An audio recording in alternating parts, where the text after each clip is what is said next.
called Hopkinton, and I appreciate everyone's time, so I'll be brief. Getting away from an industrial skyscrape and landscape is part of the reason that my family moved here. Part of the reason.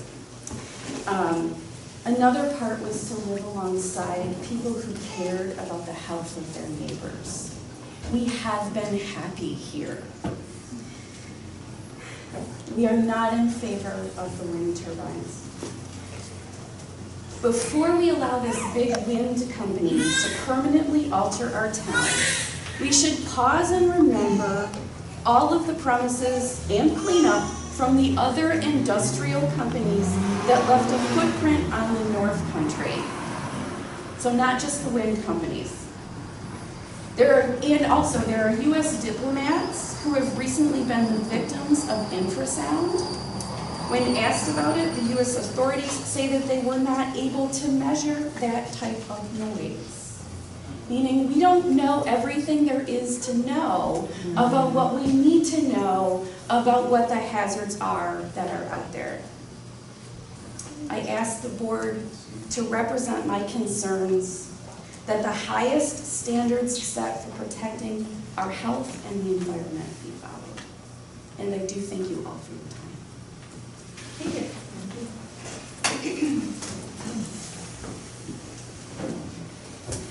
Yes, Nancy Moran. At one of our many meetings, Ivor Rural Representative, Mr. Koppelman, stated that if they were to adhere to our established setbacks, there will be no room for the wind turbines.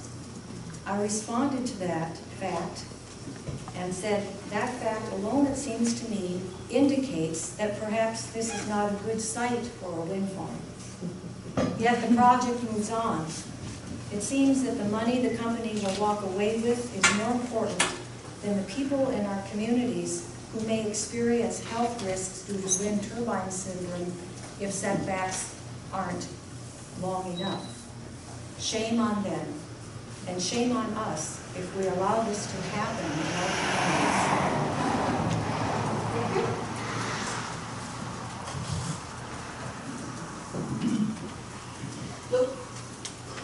I'm Luke Daly. I live in Parrishville, but I care about both towns. And I think you should know that over 300 people in Hopkinton have serious concerns about this project. 800 people, over 800 people in Parrishville and Hopkinton. And I was just wondering if we could have a show of hands in this room of people who don't think this is a good project or think that there's a lot more we need to learn before anything else happens.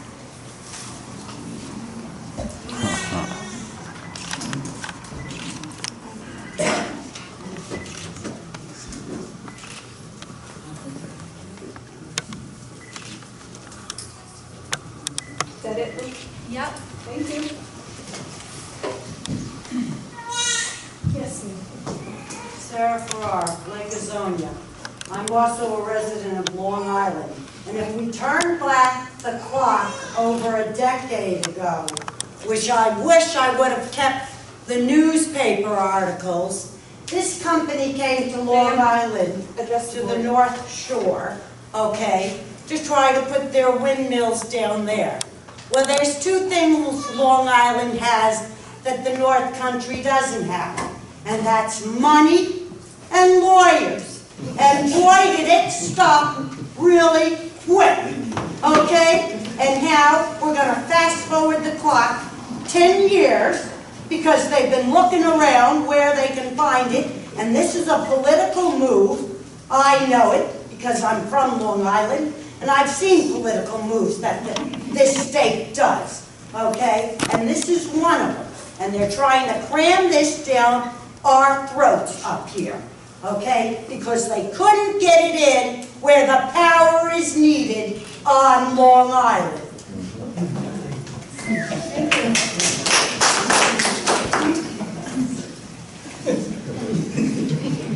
Yes. Could you speak a little louder, Liz? Sorry. I live on Wilson Road, and I just want to say that our family's totally against this project. However, if it does move forward, I hope that all of you take into consideration and protect our families. I think the Wind Advisory Committee that was drawing up the law did a thorough job. They listened to a lot of people. They took a lot of time. And I think that it's in our best interest to go along with a lot of what they recommended. Most of them. Thank you.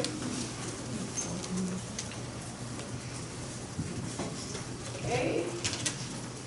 I knew you were going to the end of it. Let me turn my page.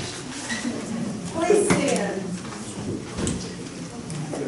I'm Dick Hagan, Hopkinton resident and taxpayer. And Kelly would like me to explain my sign. Well, it got some attention, I hope it did. And now I'll show you the facts. Sue kind of recanted some of her conversation, but I approached Vicki and asked how much dollars worth of taxes was raised for the town of Hopkinton in this budget. It doesn't include fire, it doesn't include the county tax. It just includes our town of Hopkinton tax. And Vicki, give you a copy of the budget. It was $560,487. So I went back, had a conversation with Sue. And I said, Sue, on a pilot, what do you think we might get? She said, we haven't negotiated a pilot. And then I said, well, do you think we get $400,000? She says, I really don't think so. I said, do you think $300,000 is a feasible number? And she said, yeah, I think it could be like that. But regardless, if you take what the aggregate is proposed, this is before anybody negotiates. Now I think anybody negotiates always can raise what they're offering or asking for. They're offering $750,000, well, for the whole project. So with 29 turbines in Hopkinton, that's approximately $20,000 they're offering per turbine. That comes up to $580,000 at $20,000 per turbine for 29. And Sue and I both talked and said we think Hopkinton is deserving of 50%. And for what this town board and their help everybody's gone through, I see why we would want to give over half of it to somebody else. So I'm saying 50% of it will come to the town of Hopkinton. If they can't negotiate, I will find people that can negotiate for them. And at that, you're going to get $280,000. Well, half of 560 is what? 280. That is 50% of what was raised last year for our budget. Is that saying that's what the town ought to do with it? That's what it could do for us. The first thing it ought to do, you ought to use the money to get out of debt. Because that's one of the reasons I'm for this. Somebody said, why did I get my grandchildren involved? Do I want to leave my grandchildren in debt? I'd rather have them give them something that's going to make everything better. That's the way I feel about it. And I would think the town board would probably make up mind, get your budget together for another year before you throw it out the window. And also, Kelly made another point we talked about. I was a little upset when the way she taxed Steve Parker last week. Unfortunately, 3 minutes is up. Okay. Yes, Kelly. I wasn't going to say anything tonight, but I have to respond to what Dick just said. Because, Please respond to the board. okay, what Dick is misunderstanding here is his sign says Hopkinton's taxes will be reduced by 50%. Now, most of you, I'm sure, read the North Country Now this week and understand that that is not at all what the conversation was about. Taxes last year were raised $560,000. The half is the half of what was raised, not the half of the taxes. Nobody's taxes are going to be reduced by 50%. Nobody's taxes. So I hope that everybody takes the time to read, what Sue wrote in the North Country Now. It's clear as day. What Dick's sign says is not true at all.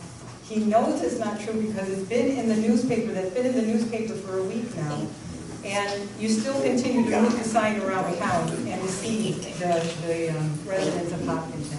So I hope that it's clear, and if it's not clear, I'd be happy to explain it to anybody. Or I'm sure Sue would be happy to explain it again. Thank you. Yes. My name is Angela Spear, and I'm from Parishville. And my husband and I moved up here from Syracuse. We were in Philadelphia before that. You people don't know what high taxes are. Number two, I have been going to these meetings pretty faithfully since we moved up here, which has been about a year. And I don't hear my peeps talking about money. They don't care about the money. I would gladly take a rise in my taxes, and we don't have a lot of money. My husband works, I stay home, take care of the kids. We don't have a lot of money. I would gladly take a rise in my taxes to keep those turbines out of this community. The first meeting I went to, I believe, Mrs. Potenzano made a comment that our kids are moving away, so basically what the heck? Everybody's moving away, so why not turn it into an industrial wasteland? Well, why ensure that our children will never come back here? I have 3 grown children, 2 in Syracuse, 1 in Kansas. They don't want to visit here if there's turbines in my backyard. That's not why we moved here. We didn't move here. My husband made a hell of a lot more money in Philadelphia, let me tell you. Of course, our taxes were higher. We came here, as was said earlier, for peace and quiet and nature and to raise the 5 children we still have at home on a farm. Only to get here and find that a few people in this community, and Mrs. Potenzano just stated earlier, that the contract holders, the people who want the turbines, are in the minority. They are outnumbered. I have never once heard anybody say, well, if we were getting money, then it would be okay. That's never, ever been an issue. We want our health, we want our property values, we want nature. Thank you. Thank you.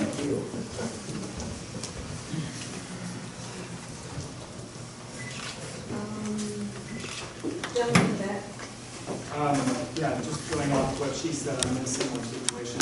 Your name? My name is Fred Anderson. I live in Fort Jackson. I purchased a really old house a couple years ago, and I'm looking to rehab the house. I put a lot of time, a lot of money, a lot of work into it, so obviously property value is a major concern for me. I like the deer down here. I looked all around, and I tried to find a place that I really liked. I liked the Amish, I liked the community, I liked how friendly people were, and I feel that these wind towers, it's part of the thing that I was trying to escape by getting away from the city. It's a huge corporation swinging around deep pockets trying to get what it wants, and it's a lot of bureaucracy, and it can't be trusted. I recognize that. I'm not that old, but I know that much. Iberdrola is not anyone you want to go into business with. No. They're not green, too. This is what makes me so angry. I see the advertisements that they place, take a huge structure that displaces wildlife. Anything that has a heart and brain that tries to get away from it, that's not something that's green. Kills birds and bats. The carbon emissions, it doesn't reduce other alternative carbon emissions. It's not efficient. Corporations themselves, especially when they're that big, are inherently not green. They care about one thing, that's making money and getting more power. A lot of people, they've already said the way I feel. I'm firmly in the no camp. I hope that you guys will recognize where I'm coming from and where most of the people here are. Thank you. Yes. Robin? Robin Gary, I live in Hopkinton, very long time, and I really don't want them to feast in my skies when I look up. No, I'm a no there. Thanks. Okay, thank you. Yes, sir. My name is Dean Lobster. I'm from Potsdam, but I own rental property out in Loving Beach. And the fact that I pay state and federal taxes that Iberdrola and Abacus utilize to build their wind farms, I feel compelled to comment. The last few years, I've been contemplating purchasing property in the greater Hopkinton, Parrishville areas. However, I will no way be purchasing any property located within eyesight of the wind farms that are proposed. Property owners hurt the most by this large corporation, the few selfish landowners profiting handsomely off the back of their neighbors and families, are the ones that have the most to lose because their land value is decreasing greatly in value, will be hurt even more because individuals like myself will not be interested in purchasing any property, their property. There's been much propaganda wrapped up in a shiny package that has been fed to residents. Wind turbines are in no way green, renewable, and there's so much credible evidence showing this to be true. If in fact there were no federal state subsidies or pilots paid to these foreign-owned corporations like Iberdrola, they would not even consider building here. Please show me one large-scale wind farm in New York State that was built without subsidies. Last, there will no doubt in the future be irreparable damage caused by these non-green, non-renewable wind turbines, but much long-term irreparable harm has already been inflicted. The damage of long-standing intergenerational communities, families, and friends forever divided by the selfish, greedy action of a few for a short-term gain. I'm very much opposed to it. Thank you.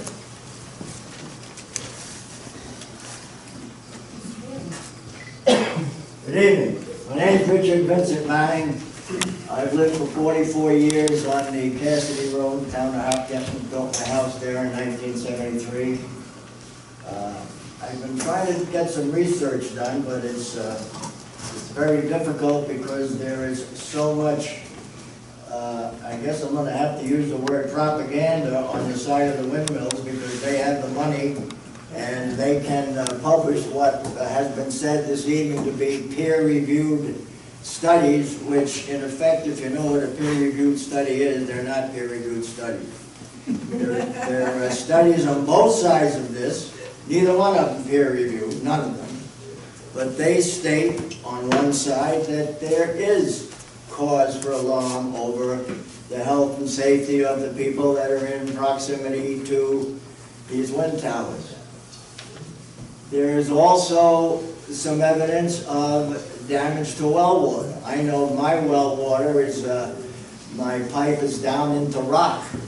And it's pretty obvious to me that if you have these huge wind towers, not one or two, but 29 or 50, vibrating, it's going to affect the rock, and it's going to hurt those wells.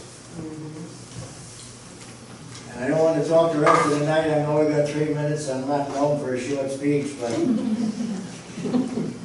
I read the lease. It was sent to me by, I think, Doug, the lease that these people are signing, and I'm not casting aspersions on anybody, but there was a mention of it in the beginning that there's these people that sign the leases, their mouths are shut. They can't say anything regardless of what happens ex post facto. There was another comment made tonight about who has the most lawyers wins. My lawyers can beat your lawyers. Well, if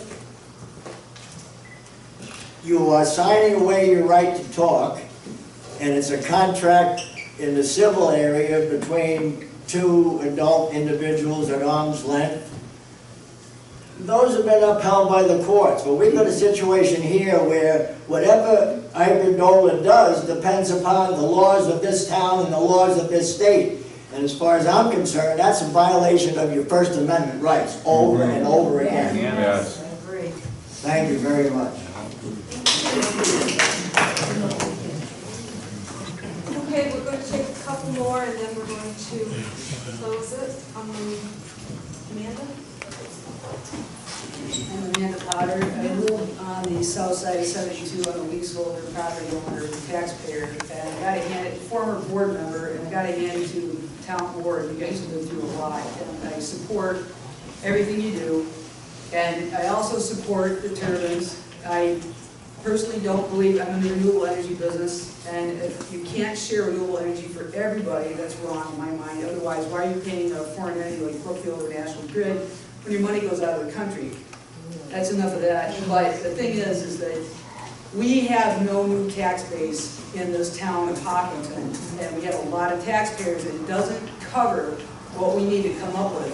I had to sit on the board when we had to vote to cut $500 to the elderly programs and people that we take care of. The money that can come in from what would be the revenue from these turbines is going to help tremendously every single taxpayer and landowner in this room and in this whole town. It's like everybody's stepping over the elephant in the room. I mean, health and safety, I don't believe all that. Get into some of the Go away. Madison County. So anyway, I'm in support of you guys. You have not had a lot of support, and every one of you, it's been very tough. Am I glad I'm not on the board right now? You got it. But I do support you guys. So that's all I have to say. Hi, my name is Justin Fox. I live on Route 56, and just want to say that I'm not in favor of wind turbines. My family lives literally in the center of this thing, and I don't want it. And if they come, we're moving, the whole family, and we're taking our tax dollars with us. And my guess is a lot of people are going to be moving. So you're getting X amount of dollars for the wind turbines, and then X amount of people move. You're kind of between the first, and not to mention that, you're ruining nature, which sucks. Thank you. Thank you. Janice, please keep your comments to yourself. Sue, can I go again? No. I'm outside. Don't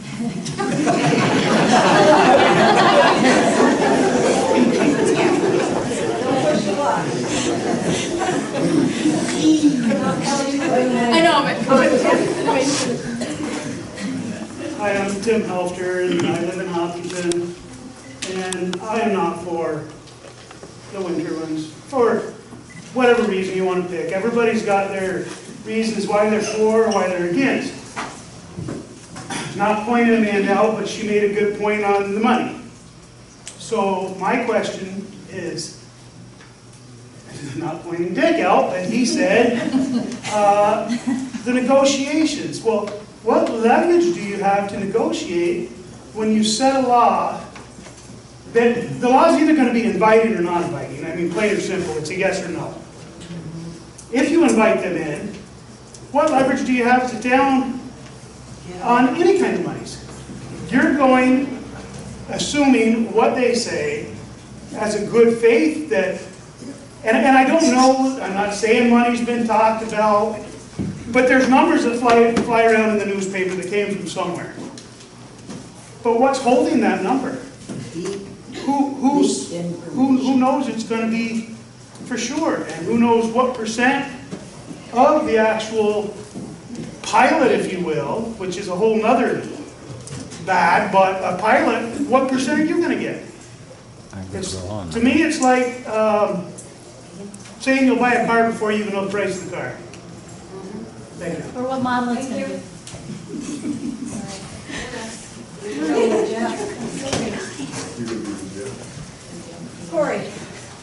Corey Sheldon, Parisville. I'm going to talk a little bit about the money. Cogen plants. If anybody remembers cogen plants, they popped up in the late 80s, early 90s. It was under a law that Carter signed into law. Back in the late 70s, calling QF facilities, qualifying facilities. These cogen plants popped up in the North Country, and we've all recently heard the Ogdensburg cogen plant, more recently than most of them. But when deregulation happened, so did the pilots. They came back, renegotiated the pilot agreements with all municipalities if they didn't dissolve. So the pilots, they're not fixed. If the government subsidies dry up, just like deregulation did, so won't these pilots. It's not fixed. Thank you. Thank you, Gordon.